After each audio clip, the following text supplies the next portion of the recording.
Hello YouTube. This is going to be my little rant on the iPhone 4 signal issue, which I think nearly everybody's having at the minute, which does affect me. It doesn't matter which way I pick my phone up. I don't even have to cover the little gap at the left-hand side, bottom left-hand side that people are reporting. I just have to touch the left-hand side anywhere on the phone and I lose signal. I can hold the right-hand side, which I'm doing now because I'm recording this on the iPhone 4. And I'm holding the opposite side, signal's fine. As soon as I touch the left-hand side, gone. Which is a bit of a problem for a lot of people, I would have thought. I've never dropped a call yet, but I have gone down to literally 1 bar and nil bar, which is not good. I mean, to be honest, Apple have probably had a couple of years and hundreds of millions of dollars chucked into the design of this phone, which looks nice. I mean, I love the phone, don't get us wrong, I love everything about it, except the fact that you can't use it for what its basic function is designed for, a phone, or a lot of people can't.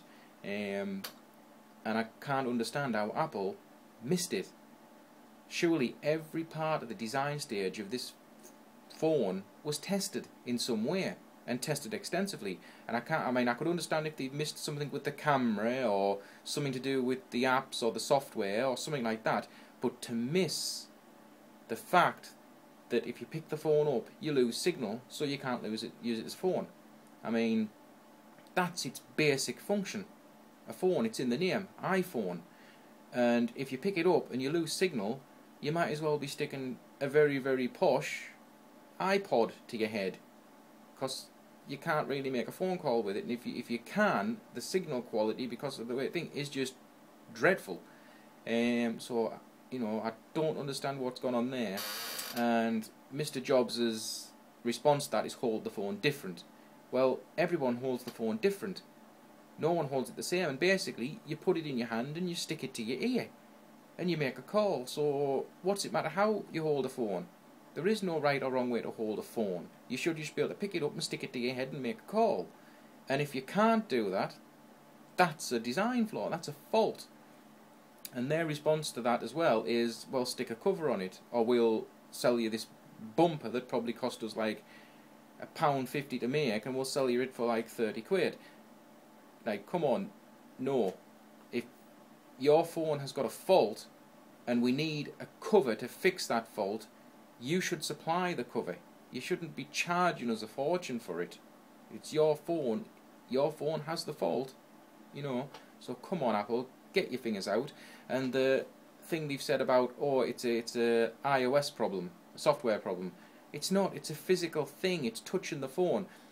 The iOS update won't be an iOS update fix. It'll be a fiddle. All they're going to probably do is get the phone to report full signal, whether it's got full signal or not, so everyone will start jumping up and sound saying, hooray, it's fixed. It's not. They did a similar thing with the 3GS. The 3GS on launch had signal issues, and they updated the software and it miraculously fixed it. But I very much, looking at this, doubt it did.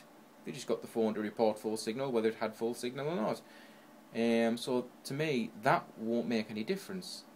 You physically pick the phone up and touch the left-hand side of the phone and you lose signal. It's something to do with whether it's the conductivity of your skin, the sweat, or whatever it is. You know, the phone has to function as a basic phone. If it doesn't, well, what's the point?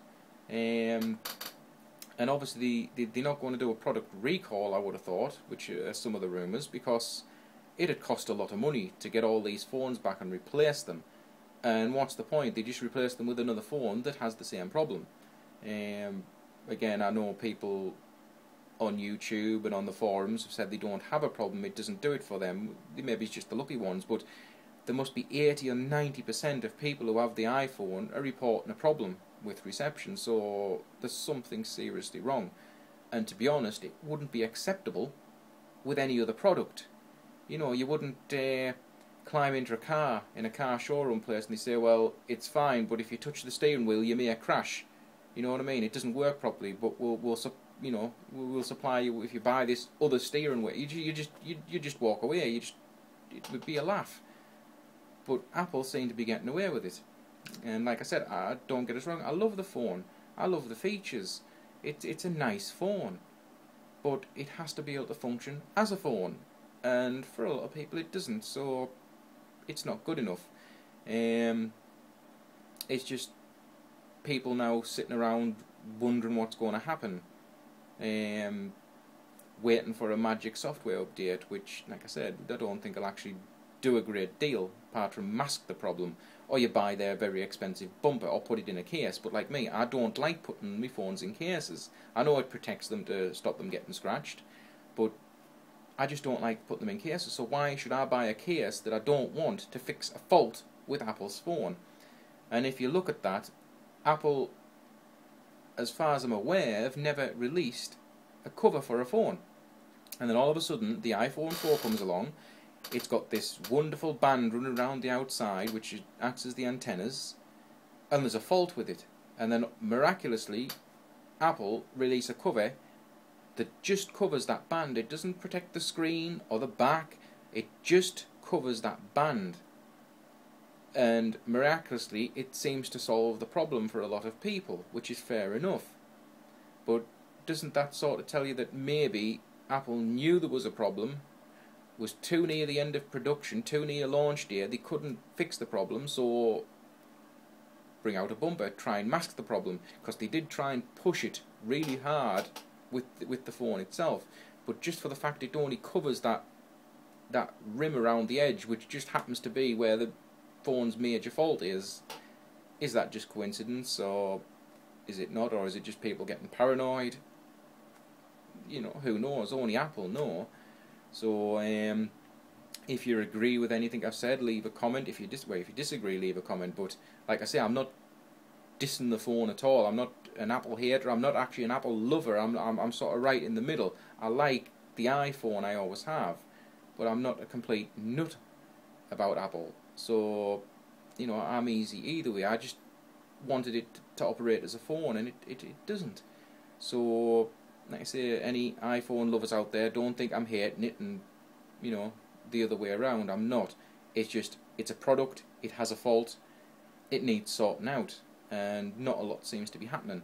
So, leave us some comments, you know, let's get the ball rolling. More people talk, the more Apple might listen. You know, thanks for watching, and if I manage to solve the problem with some of the fixes on the internet, like tape over it, which I did try the other day but didn't actually work, whether it was because it was crappy tape, somebody using different types of tape, I don't know, but at the minute I've tried gloves, like I've said, nothing seems to be working. But if I do find a fix, I'll stick another video on, and let's just see what happens. Okay, thanks for watching, and we'll catch you later.